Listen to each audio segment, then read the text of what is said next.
So that was Stablemates with melody in the right hand and Rootless voicing in the left hand.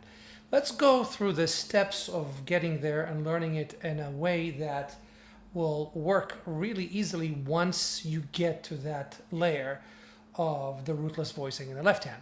So let's start with the first layer. What is the first layer? The most important way to learn a tune is with shell voicing, which is an efficient use of seventh chords, which allows for really nice voice leading and also builds the foundation for the following layers that comes after it. So let's start with this first way of going through the tune. So again, in order to play shells really well, you should remember that they should be played between this note, which is F above middle C, and this note, which is D below middle C, okay? And you can refer to this as F3 because this is C3, middle C is C3, and this is D2. This is the D below middle C. So when you keep the shells over in that range, they sound the best, and they don't take up the important range. If they're too high, they might sound too thin, and also take a very important range for where the melody is played. If you notice, the melody is constantly in this range, and if we get too high, it would just grab that range and won't give us that fullness that the chord needs to have. If we go too low, if we go below this D, then it will start to sound too muddy. So let's keep that in mind and go through the shell voicing.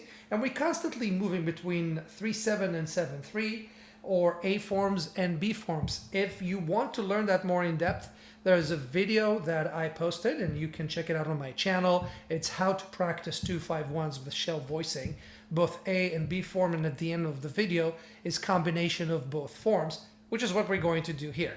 So let's start with the A form for the first change. Here we go. We start with E minor. Here's the minor third. Here's the minor 7. Here's the root.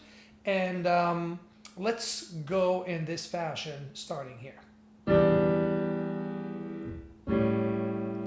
That was a 2-5. The first 2-5 happens to be 2-5 in D major. We're going a half a step lower, and that's the 2-5-1 in D flat major. So here's the chord, here's the 3, here's the 7. And notice how the 7 goes to the 3. And here's the 1. Here's the key of the song, D flat major 7. And next chord is C7. Here's the 3, here's the 7. And then this is A flat minor 7. D flat 7. Now that's a 2-5 in the key of G flat major. Here we go. And that was a B form. How do you know you're in the B form? When the 7 is at the bottom of the shell, and you see how the 7 is always the note that moves between the 2 and the 5. So here's that 2-5 again, A flat minor 7.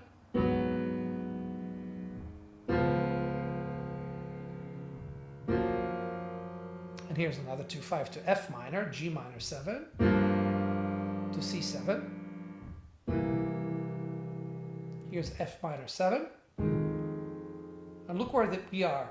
We're all the way over, almost at the bottom of the range. We have one more chord to go down to this D. And that's it. We can't go lower. If we go here for the E flat minor 7, it will start sounding too muddy, especially when we layer it with more chord tones, which we'll do in the second way of practicing this. See? Very muddy, not sounding good. So we come back after we play the B flat 7. We come back up to the A form of E flat minor 7. And here's D flat major 7. So you see what happens when you play it against the root? You get to hear it, because if you play it, if you're not familiar with the tune and you're just hearing movement, it's hard to tell if you're not experienced which chord you're listening to. So that's why we always start with this basic voicing in the right hand, which is the essence of the more intricate voicing that will follow. And we're playing it against the bass so we can hear the full harmony. So here we are in the B section. We're starting with that F minor 7 here in the B form. Going to G flat 7. Going to G7. And to C7. And now we have a B7, and it's a bunch of descending dominants. So if I go here, we're going to run out of range after the second chord. So from the C7, I come up and play the B7 here. Here's the B flat 7. Here's the A7. And here's the A flat 7. And we go back to the last section again. And I won't talk now so you can follow.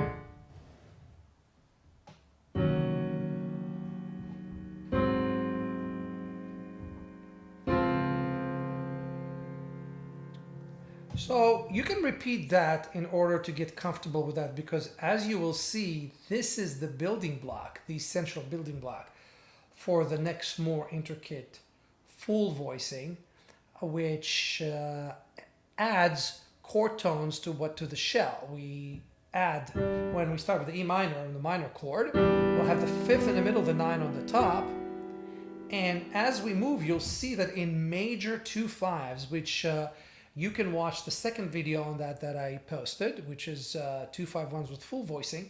You will learn that to play 2/5 in a major key, between the 2 and the 5, the only note that moves, the same one that we played before. The 7 went to the 3. So here are the other notes of the chord added. Here's the full voicing, rootless, by the way. You see that? But we're still playing it against the root so we can hear it. And notice how this note is what moves. The rest stay there. So let's walk through that. So now make sure you're building on what you've already learned. So place that shell first and then add the other chord tones, which is again the 5th and the 9th.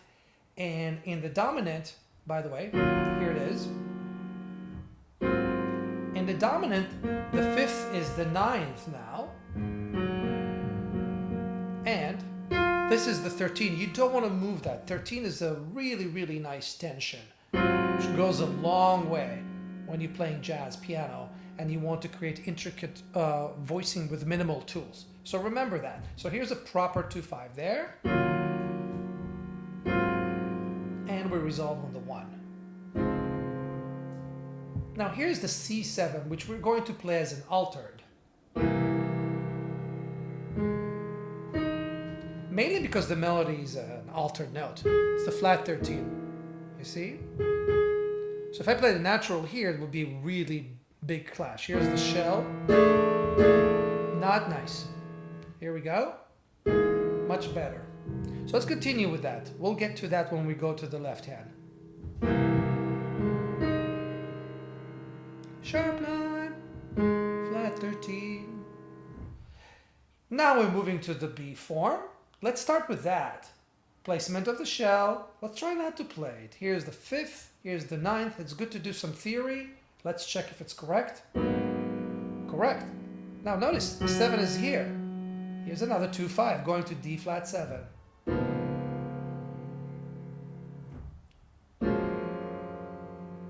Here we come to the G minor 7 flat 5, which we can play only with the flat 5 here. But a lot of modern jazz pianists also add the 9 here. Creates a nice tension against that note, which is the 11. See? Okay? Remember that when we get to the third way. And all I have to do here is just move that 7 again to the 3, and I end up with a chord that has a 13 and flat 9. The reason I like the flat 9 here, I would have played a fully altered chord here, but we'll get to that when we get to the third way. Meantime, learn to do it like that, and you'll see when we get to the melody in the right hand why this is a very effective, efficient, and serves the melody really well. And in fact, actually a choice that Herbie Hancock makes, but in a different form. We'll get to the Herbie Hancock version in another video. Here we go.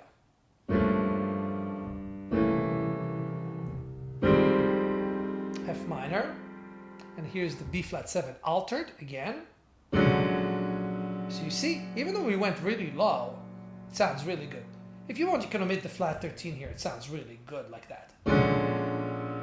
That's Herbie's choice, by the way. But that's coming up later. So we're back here to the A form. And we're going to play this as an altered because of the melody. In fact, that's the melody note. And now let's move the shell to the F minor. Here we go. Here's the 9, here's the 5. Do not play it like that. It's too plain for jazz. You can use that finger to play a much better note in a B form, which is the 9. Okay, let's continue through that. Here's the shell for the next chord. Remember the 13, not the 5. We don't want to play it like that. We want to play it with the 13. That's G flat 7. 9, 13. Here's G7. I'm going to only use the flat 13 here. We will see why when we get to the third layer of left hand rootless voicing and melody in the right hand. And here's the C7 with the 13 in the middle now. 13 was here on top, flat 13. Here we go, root 7, 3, flat 13. Now we're going to root 3, 7, 9, 13. Now remember what happened here when we went through the first layer? We came all the way here for the B7. Do that first. Here's the 13. Here's the 9. And now let's descend like that all the way to A flat 7.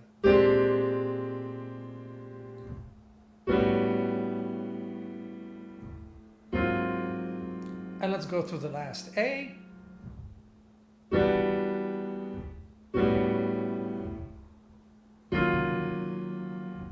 You could play it as natural or altered.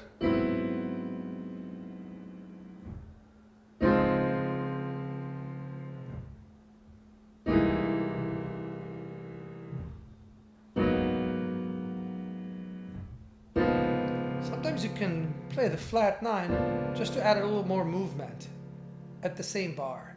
So 2 beats of this, of D flat 7 with a 9, and then with a flat 9.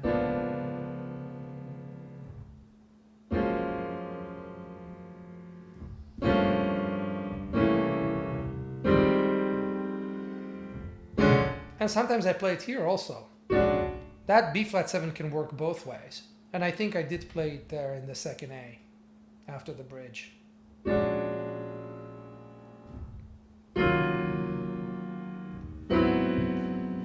And here we are at the end.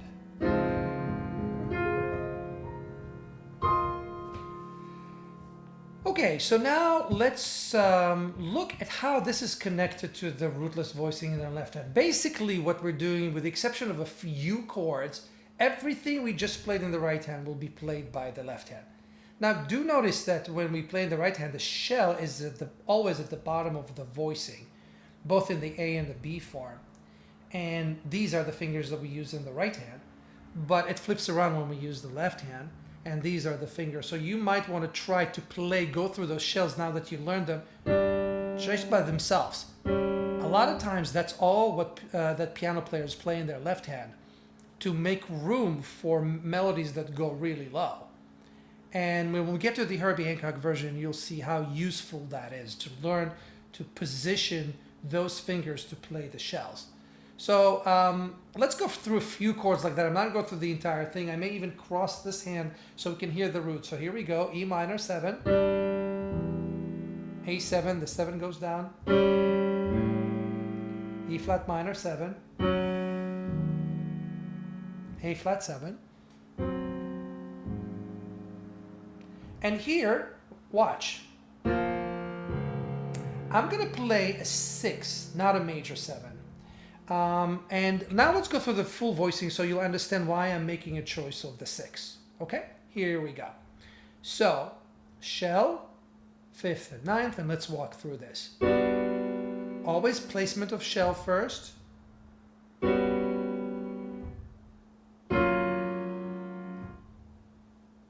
Let's do altered. Now, when we go to the 6, two things happen. First of all, these two notes move here like that. But what's more important is that if I played the major 7 by itself here, and I don't have a root against it, then the voicing does not sound as intricate and as interesting as it sounded when we had the root in the voicing. So, what jazz piano players do, including Herbie Hancock, Keith Jarrett, you name whoever you want, a lot of the times they just use the 6. You see why? Because it creates a nice 4th voicing. If you're adding the 5th, then you get a little bit of a dissonance here, which we didn't have when we had the 7. So remember that. So here we go through that second 2-5-1, E flat minor 7. Let's play this as a natural now. And here's D flat major 7 with the 6 replacing the 7. Okay, remember, we still have the 5th. And see how easy access it is to get to the C7. All you have to do is just move this here. And we got the C altered. Let's do it with the left hand crossing.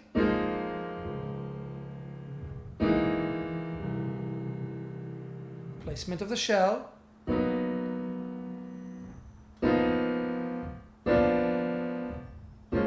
Played the flat 9. Now I promised to show you why I made the choice here. I'm actually going without the melody right now, but for this part I'll play the melody. Here's the G flat major 7. Here's the melody. If I played altered, here's the melody. That's not a good dissonance. When it's so close to the melody, it's a half a step, it really starts compromising the quality of the melody, so it doesn't serve it right. So we can choose to just do this and see how nice it sounds. What we did before, just the 7 moving to the 3, and we're leaving that note, and see how good it sounds. Right?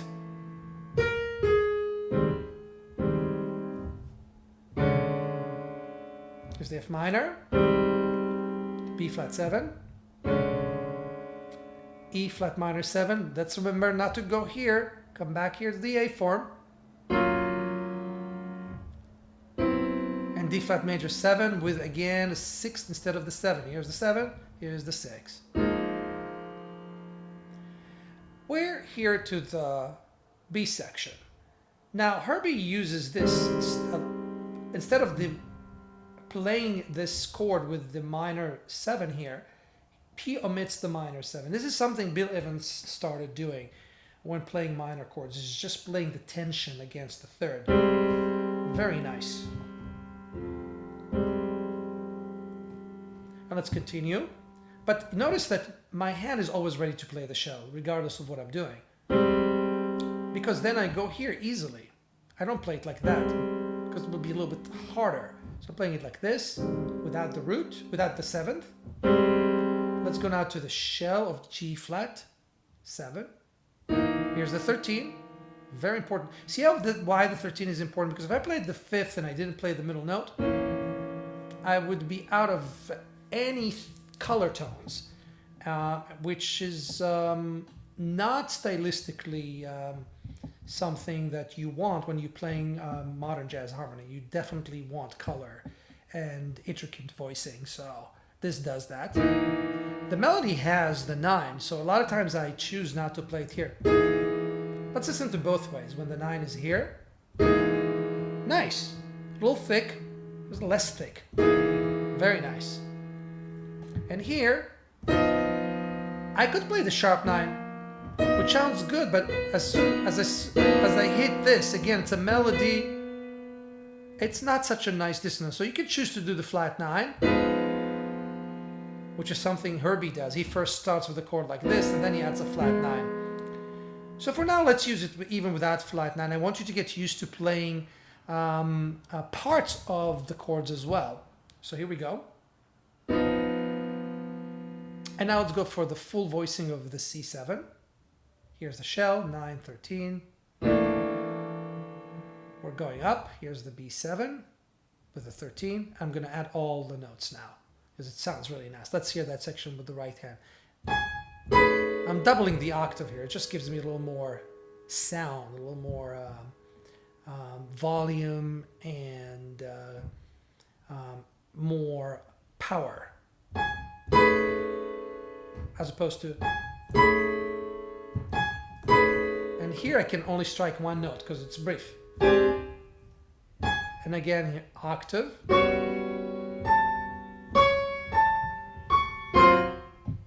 And let me play now the last section with adding the melody. Here we go.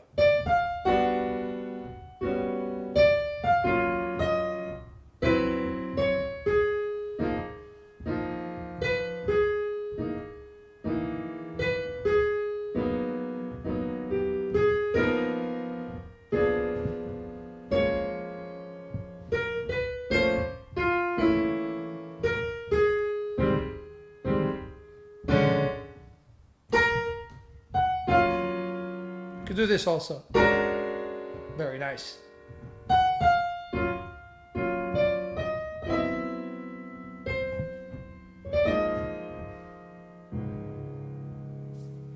Okay, I hope you enjoyed this, and you're invited to like and subscribe, and stay tuned please for how to play the head like Herbie Hancock. And you can prep now by listening and see if you can identify some of the chord forms that we studied in this video. It's one of my favorite versions of this tune, if not my most favorite. Fantastic trio recording. Enjoy!